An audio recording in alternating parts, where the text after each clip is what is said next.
Iya. Wih, belum pasang ring kama.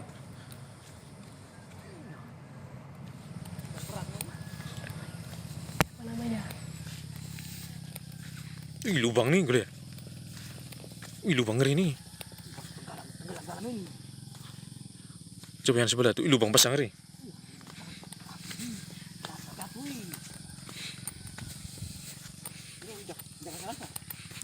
Dan untuk mengetahui informasi terkini di sana kita sudah terhubung dengan PLT Kapus Datim BNPB Abdul Muhari. Pak Abdul, selamat pagi Pak. Bagaimana kondisi terkini di sana? Selamat pagi, Mbak. Tuh, Eh, lubang bisa begini. Memang pukul 0 tadi malam, Puslogi dan Mitigasi Bencana Geologi, Badan eh, Geologi dari Kementerian ESDM itu meningkatkan status aktivitas Gunung Lewotobi Laki-Laki menjadi level 4 atau statusnya awas. Nah, berdasarkan laporan yang kami terima per pukul 4.07 waktu Indonesia Barat eh, pagi hari tadi, itu ada eh, 3 kecamatan yang terdampak dengan total 14 desa dengan masyarakat terpapar yang saat ini mengungsi itu mencapai 2.734 kakak atau sekitar 10.295 jiwa. Untuk sementara ini pemerintah Kabupaten Flores Timur dan BPBD beserta TNI Polri menyiapkan beberapa tempat evakuasi yang bisa kami sampaikan itu di Desa Duli Pali, Desa Lewulaga, dan beberapa tempat lainnya dengan memanfaatkan bangunan-bangunan sekolah. Memang untuk aktivitas lewat hobi laki-laki dari tadi malam ini cukup bahayakan karena ada lontaran material vulkanik yang kemudian menyebabkan kebakaran di beberapa tempat dan juga merusak beberapa fasilitas umum milik masyarakat termasuk kendaraan dan juga infrastruktur publik, menutup beberapa ruas jalan dan seterusnya. BNPB sendiri saat ini sudah mengirim tim ke Flores Timur dan kita harapkan ini bisa bekerja langsung dengan masyarakat, dengan pemerintah Kabupaten Flores Timur, BPBD, TNI Polri untuk segera melakukan pendataan, analisis kebutuhan dan hal-hal terkait kedaruratan lainnya. Untuk korban jiwa meninggal, koordinasi kami dengan Kakansar Maumere itu menyebutkan eh, 6 jiwa meninggal dengan catatan 5 sudah ditemukan dan 1 orang masih dalam pencarian.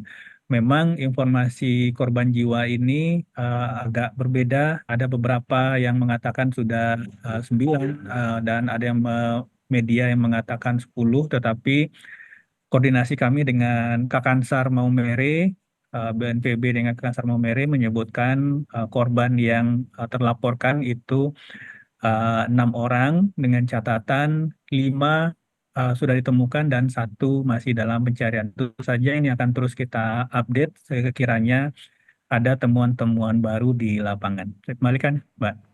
Ya, lalu bagaimana dengan penanganan sementara di sana? Pengungsian tadi Anda sebutkan ada di beberapa tempat begitu ya. Lalu terkait dengan kebutuhan bagi para warga yang mengungsi ini, sejauh ini bagaimana kondisinya? Iya, para warga sudah mulai melakukan evakuasi dengan dibantu oleh BPBD dan TNI Polri mulai dari dini hari tadi. Dan ini eh, memang baru dalam proses penyiapan lokasi pengungsian oleh pemerintah daerah. Tadi seperti yang saya sampaikan ada di beberapa desa dengan memanfaatkan bangunan sekolah. Nah, ini segera kita sudah mendapatkan data awal jumlah pengungsi untuk bisa kita tentukan dan siapkan kebutuhan-kebutuhan darurat pengungsi seperti terpal, tempat tidur, logistik permakanan maupun non permakanan toilet darurat dan seterusnya. Kita harapkan ini dalam 1 hingga 2 kali 24 jam ke depan itu sudah bisa kita sediakan. Lalu kondisi di sana saat ini apakah masih ada hujan abu atau seperti apa? Bisa Anda gambarkan? Dari laporan per pagi ini, aktivitas erupsi sedikit menurun, meskipun ini masih dalam aktivitas yang cukup dan sangat aktif ya. Seperti kita lihat dalam visual yang terlihat sekarang.